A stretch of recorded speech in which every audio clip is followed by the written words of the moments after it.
Good morning to everyone. In this module, we are going to discuss about dynamic programming, that is a general methods. So under this video, I am going to discuss about greedy method, what is greedy method and what is dynamic programming, how dynamic programming is different from greedy method. In the previous module, we have discussed about greedy method. So the objective of greedy method is to solve optimization problem. Then the solution will be either maximum or minimum. Dynamic programming objective is also as like the greedy method, since the objective of dynamic programming is to find out the optimal solution for a problem. That is, the result will be either maximum or minimum. But one thing,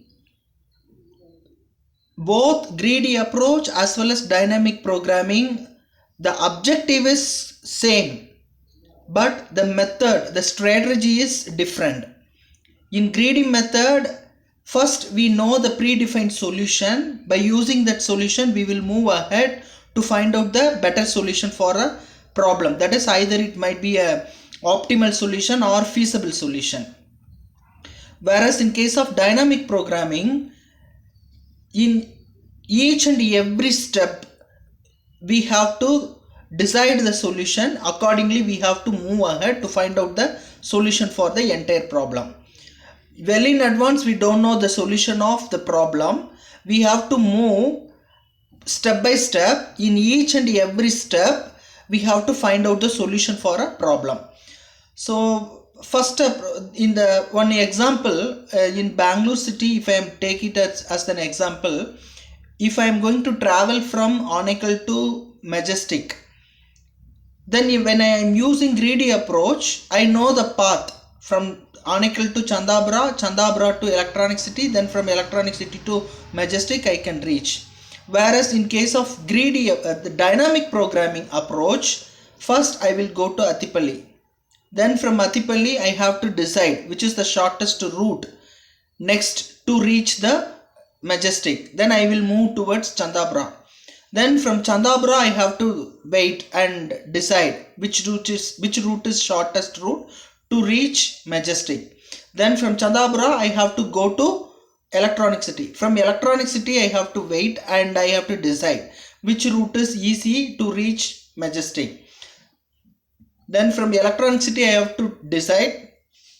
Likewise, each and every stage I must have to decide the route, then accordingly I have to move ahead to find out the solution. So here brute force methodology is which widely applicable, but it is inefficient. Divide and conquer as well as greedy method is fast, but it's applicable to only specific problem, not all the problem. In case of dynamic programming, it is applicable for all sort of problems, but the time complexity will be more when we compared with the greedy algorithm. Dynamic programming is alike divide and conquer, which solves a problem by combining the solutions of its subproblem. The programming means tabular method. There are two different types of method. One method is memorization, another one is tabular method, but in dynamic programming we will follow the tabular method. Dynamic programming, consider this Fibonacci series. First I am going to check it out. If n is equal to 0, then it will return 0. N is 1, then it will return 1. If n is not 0 or 1, then it will return fib of n minus 1 plus fib of n minus 2. So for this case, when I am going to consider about the time complexity for this, let me assume that the n minus 2 is also n minus 1. So 2 times n minus 1 plus 1. When I find out the recurrence equation, t of n is equal to 2 times n minus 1 plus 1 will be the recurrence equation. So we have to apply the formula to solve the recurrence relations. So from this, if I am going to draw the tree structure, consider I will take the value as 5. So f of 5 means f of n is equal to f of n minus 2 plus f of n minus 1. So it will be f of 3 and as well as f of 4. Then when I take f of 4, 4 is not less than or equal to 1. So again it will be divided into f of n minus 2 as well as f of n minus 1. So it will be f of 2 as well as f of 3.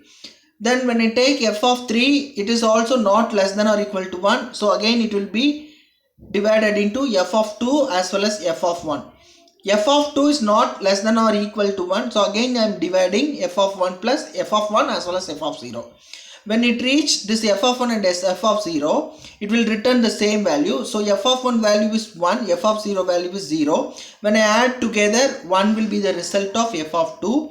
Then when I add together with f of 1, 2 will be the result of f of 3. Likewise, both left and right hand side, if I am add the value of the corresponding values from this given pseudo code, then it will be easy to identify the f of 5 value, where f of 5 value is 5. So just what each and every time it takes the value from the computational part, accordingly it will perform sum up operation, then the result will be stored in the table. So this is called as tabular method. And here when I look it into this, when I am going to solve the problem, initially I will start the process from the top and step by step I am moving towards the bottom. So this method is called as top down approach. And time complexity for this order of big O of or order of 2 to the power of n. So instead that when I am using the tabular method, the time complexity will be order of n.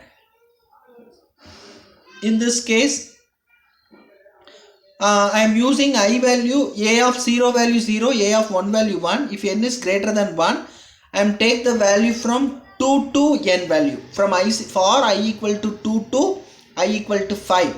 So for that, a of I equal to a of I minus 1 plus a of I minus 2. So according to that, I have to fill up the table.